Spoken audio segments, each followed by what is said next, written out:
"Aren't you going to offer me some tea?" he asked, looking at the cup and the flower.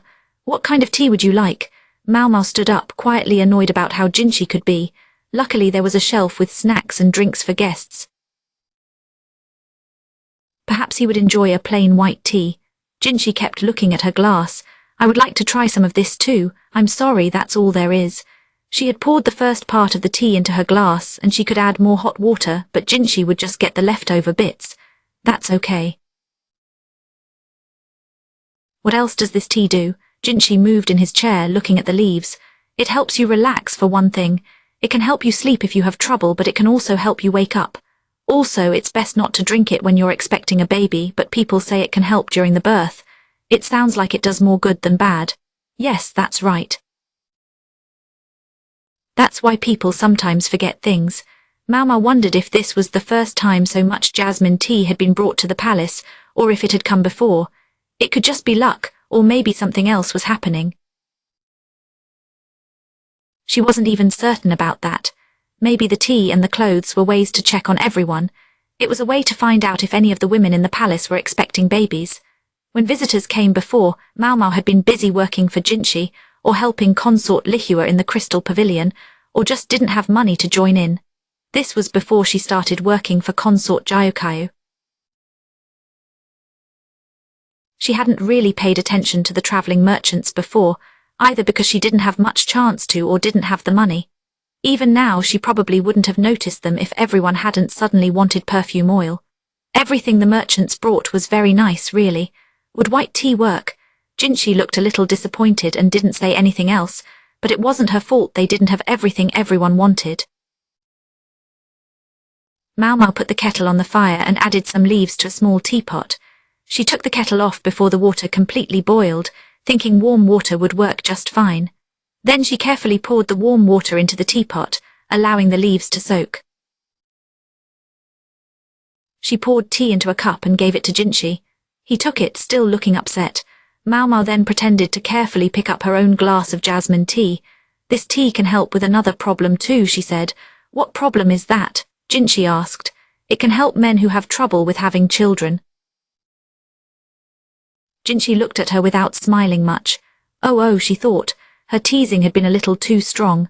She quickly went to the shelf to grab some snacks, hoping to make him feel better. She felt a little bit of cold sweat trickling down her back. Behind her, she heard him drinking his tea.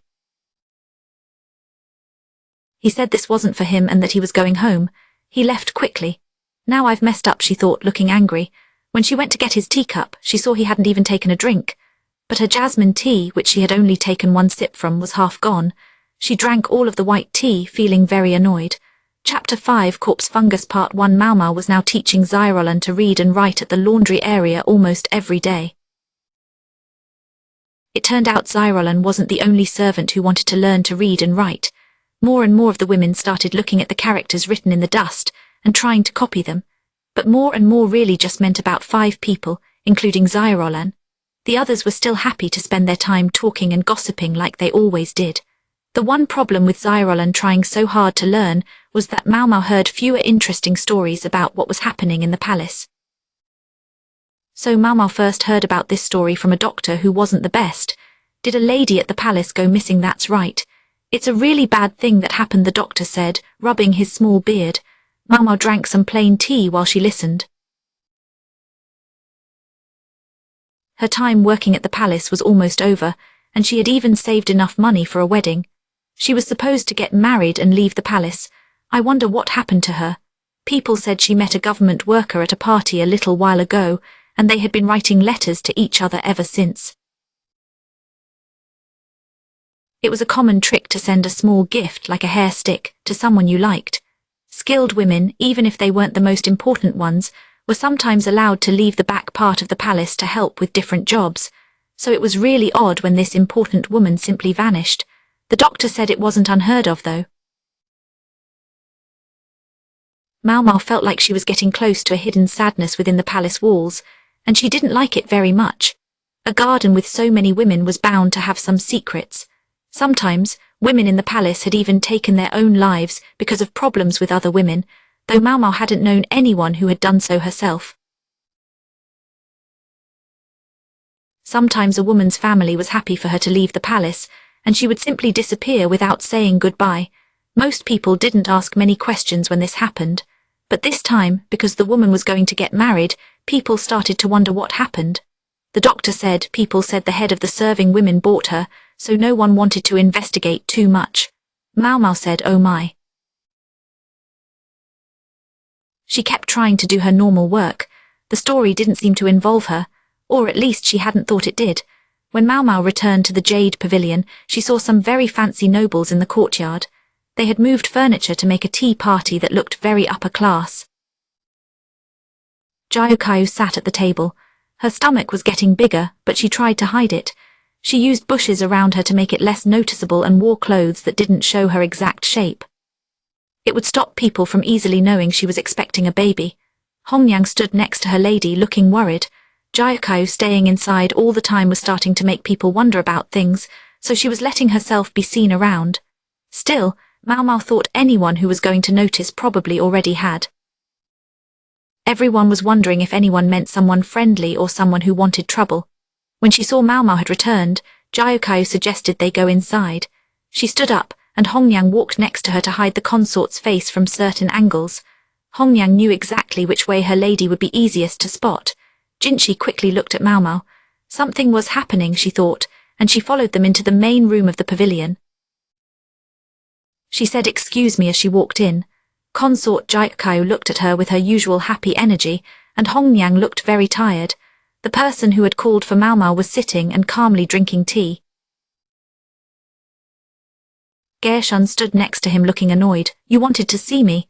Maomao looked at both Jayukayu and Jinshi. Yes, I think he has something to discuss with you. Jayukayu pointed to Jinshi.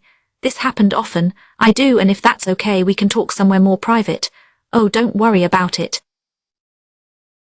You can talk right here, the woman with red hair said, sounding a little annoyed. I'm afraid we don't have much time. I shouldn't stay here too long, and it sounds like the princess is almost ready for her nap. You could hear a baby crying nearby. Lingli was almost ready for her afternoon nap. Before she slept, she always had some milk from her mother. They knew she would eventually stop needing the milk, but it would take a little while. Jayukayu looked almost like a young girl, full of happiness. The lady was expecting her second baby, but she was still very young, only 20 years old. Her family came from a faraway land, which made her look a little older and more serious than she was. Sometimes people thought she was older and wiser than she really was, but she was still full of energy and wanted to learn new things. Lady Jayukayu, should we begin now? Hongyang asked, ready to make sure everything got done, and she opened the door to the room. Giyun was outside holding the baby and looked a little uncomfortable. Hongyang gave Lingli to Jayukayu. The princess reached for the collar of the person holding her. Jayukayu still looked angry, but she didn't want her sweet child to be hungry, so she let Maomao and Jinshi leave the room. They left the Jade Pavilion and went to the office of the head serving woman, as they often did. Maomao thought that the man needed his own room. She thought of a plan. Perhaps they could fix up the extra storage room in the doctor's office. Then the doctor would probably feel he should offer them tea when they came to visit at least. Maomao could rest, and the head nurse could stop getting bothered so often. It was like solving 3 problems at once. The matron's room was big but didn't have much to look at, and they had sent everyone else away so no one would bring them tea. At Gaeshun's suggestion, Maomao sat down in one of the plain chairs. What do you need, sir? She asked. I think you know the emperor has been giving storybooks to the ladies of the court. Jinshi thought she already knew about them. She agreed with a nod. Yes, sir. I believe the letters will be read by the wives of the important men first, then their helpers, and then the women who work for those helpers. Some copies are also being passed around to others. It even helped some women learn to read. Jinshi smiled when she said that. Maomao knew he had planned this all along. Gaeshun gave Jinshi a scroll and he opened it on the table. What is this? Maomao asked. It's my plan, but we are just starting to work on it. This is what I want to make happen eventually. The scroll showed a drawing of the back part of the palace, but the open space that was now a plaza had several buildings on it. In the marketplace, I think what I want to build could be called a school for learning useful things. Maomao's eyes got big, showing she thought it was a great idea. She thought he was likely already considering this. but she was surprised how fast he acted. Sometimes she looked at Jinchi as if he were a small insect or something dirty, but today she looked at him as if he were a strong horse. She seemed to really like the idea, but Jinchi and Gaoshun both stepped back a little. "Is something wrong, gentlemen?" she asked. "Not exactly," Jinchi said. "It just doesn't feel quite right." Even Gaoshun spoke up. "Yes," he said, "what happened to your usual face? Are you feeling sick?" Maomao pretended to look doubtful and Jinchi seemed relieved. Why did he look so happy? Was the eunuch secretly someone who liked being teased? "What do you think?" he asked after he calmed down. Maomao rubbed her chin, thinking carefully. It wasn't a bad plan. Really, it was a good one. First, they shared books with the ladies in the palace to see what they thought. They got the young ladies interested, and she could tell the idea was well received. She thought it was excellent. Some people here really want to learn, and learning will help them after they finish working here. "Yes, that's true," Jinchi said, starting to smile. His smile might have made some people excited if he hadn't already sent most people away, but one thing still bothered Maomao. She looked closely at the scroll. "What is it?" Jinchi asked, feeling worried. Maomao pointed to something on the plans. The place they were planning to build the institute was in the southern part of the back palace, close to the main gate. It was big enough for what they needed, and it would be easy to move things to the new place, which was good. The emperor would have to deal with some noise while it was being built, but it was his idea, so that probably wasn't a problem. Some people, though, didn't like change and were hesitant to accept something new. Maomao looked closely at Jinchi. He nodded, letting her speak. She said, "The southern part of the palace is where the important wives and their families live. Most of them think they are very important. With the new building where it was planned, not just the emperor but all the wives would always see people learning to read and write. Not everyone would be happy about that." Jinchi was quiet. He worked as a eunuch in the palace and knew it well. He understood what Maomao meant. The consorts would try to seem fine, but some might start to bother her secretly. The consorts might not want to do the bothering themselves, but they could ask their ladies in waiting or the maids to do it for them. They didn't want to bother the building itself, but the other ladies who began visiting it. "I believe the northern section would be better," Jinchi said. The north was the quietest part of the palace. Not many ladies chose to go there. "Yes, sir." And she thought they didn't need to build a completely new building there. They could just fix up one of the many empty buildings already there. Really, Maomao believed it would be a waste of money to build something brand new. Even though Jinchi was important, he would probably do anything, even something a little embarrassing, if it meant saving money. Maomao still had more ideas to share. "One more thing, sir," she said. "I think it would be good to present this place as job training, not just a school. People think of schools as just for studying. We need to show them that coming here will help them get good jobs and have enough to eat." "Really?" "Yes, farmers' children always worry about being hungry. And about food, maybe you could give people a small treat during the breaks sometimes." "Snacks every day, that's a great idea," Jinchi said, agreeing with a nod. "Not every day, sir, just sometimes. You shouldn't feed them every single day." "Why not? If snacks were offered every day, some people might only come when they wanted something to eat. Make the snacks a little surprising. Sometimes there would be snacks, sometimes not, and people would come to class every day to make sure they didn't miss out on a treat." "Do you really think that will work? What gambler ever loved a game where they always won?" Jinchi didn't say anything. His plan was good, but she noticed he still had a few simple ideas because he had grown up with a comfortable life. He knew this too, which is why he wanted her advice. "These are just my ideas," she said. "You should ask other people what they think as well." She had noticed a lot, but she decided she had talked enough. She didn't want everyone just agreeing with her.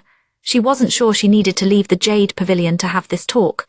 She looked at Jinchi, wondering if she could go now, but then Gaoshun brought out even more papers. "There's one more thing," Jinchi said. "Do you know a lot about mushrooms?" Maomao wondered what this question meant. "I go into the mountains to find them every year because they are good for cooking and for making medicine. Some mushrooms can be poisonous, but many others can be used to make helpful medicines." "Do you think these are interesting?" Maomao tried not to smile. "Sometimes a few palace ladies get sick from the food around this time each year. We tell them to be careful, but someone always doesn't listen. Some people just really like to eat, Maomao said. People in the back palace didn't go hungry, but some wished they had more to eat. Only the servants of the important women, or those who were lucky enough to be given some, got extra snacks during the day. Someone said that last year, a person even ate mushrooms with the doctor in his office. Maomao didn't say anything. People also noticed that fruit disappeared from the gardens quite often. She wanted to say the mushrooms were really good, not poisonous. And about the fruit, she had just made room for the rest to get even sweeter. That's what she told everyone anyway, so she wanted to stop any other ladies of the palace from saying something different. I want to remove the mushrooms before anyone eats them by mistake. As we take them away, please tell me what kind of poison is in each one. You won't have to do most of your work at the Jade Pavilion, except for tasting the food. Maomao agreed, but she thought the situation was a bit odd. They hadn't said anything that couldn't have been discussed with Consort Jayukayu. Actually, it would have been helpful for Consort Jayukayu to hear the whole story about checking the mushrooms. Maomao thought he was still keeping a secret, but she didn't say anything. She was actually glad Jinshi asked her to do this job. It would definitely be interesting. She simply said yes sir with a small smile. There were many places mushrooms could grow in the back of the palace. It was often called a place for women, but many plants also grew there. There were flowers and trees that people carefully took care of, plus orchards with fruit trees and areas filled with pine trees. When the warm weather stayed for a while, mushrooms would grow everywhere. One tricky thing about mushrooms is that the ones you can eat, and the ones that can make you sick often look very similar. Oyster mushrooms and moonlight mushrooms look very similar, and sometimes people got sick when they accidentally used the wrong one for cooking. Some restaurants and homes liked to use mushrooms more than others. Oyster mushrooms could grow almost everywhere, but moonlight mushrooms were often found in the mountains. Maomao wasn't sure they would find any in the palace. If they were going to look for mushrooms, Maomao thought they could skip the areas where the gardeners worked. This meant anywhere the emperor might go to look at flowers. Most of these places were in the southern part of the palace where the important wives lived. Because of this, the area was full of ladies who wanted to show off. They wouldn't want mushrooms growing there, so where should we begin our search? Maomao looked at the plans Jinshi gave her, feeling light and excited. Welcome back, Yinghua said, sounding a little shy. Thanks, it's good to be back. Hey, you can't go in there looking like that, Yinghua said, smoothing Maomao's hair and clothes with a gentle touch. She had leaves in her hair and small branches caught on her clothes. She must have been climbing a tree again. I don't know what you're doing out there, but I wish you wouldn't come back looking so messy. So messy, Maomao thought to herself. Yinghua always spoke her mind. Maomao agreed with her though. They were trying to keep everything clean because a little kid and a woman who was going to have a baby were there. Maomao quickly changed her clothes and got rid of the dust. It had been a really good day for Maomao. She had collected a whole basket of mushrooms, some of which were good for helping you feel better. She told the not very good doctor they were poisonous, hoping he wouldn't eat them. He looked like he really wanted to try them anyway, but she hoped he would believe her. Maomao the cat was smarter than the doctor she visited. She didn't even look at the mushrooms. But Maomao the human was happy. She found lots of strange mushrooms. Maomao, you smell a little funny, like something weird, Yinghua said. Do I? Maomao wondered. Now that she thought about it, her nose did feel a little bit prickly when she was picking mushrooms. She was probably tired from running everywhere. Or maybe it was from the place Shisui had described. There were many mushrooms growing there. The water that spilled over seemed to help them grow big and strong. Lady Jayukayu is getting ready for dinner. Once you are dressed, will you be able to? Oh yes, the day wasn't finished yet, Maomao remembered. It was a little early for dinner, but the food taster shouldn't be late. I'll be there soon, she said, and hurried back to her room. When she got to Consort Jayukayu's room, the woman was tying a black ribbon around her wrist. This was common when someone important in the palace died, but this decoration wasn't as fancy as the one used when the prince died. Jayukayu wore her usual clothes, but Hongyang wore simpler clothes than normal. I'm sorry. I think I'm here a little bit early, Consort Jayukayu said. That's okay, milady. Hongyang noticed Maomao looked confused, so she explained, "I need to go out after dinner tonight. I'm sorry, but you need to come with me."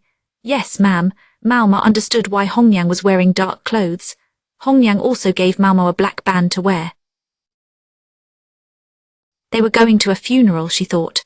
Usually, funerals weren't held in the rear palace, where the emperor's children were born, but they made it work anyway and called it something else. From what Hongyang said, Maomao guessed that one of the less important wives or consorts had died.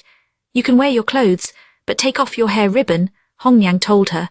Maomao agreed and carefully tasted the first dish to check for poison. Hongyang then led Maomao to a special place for ceremonies in the north part of the palace.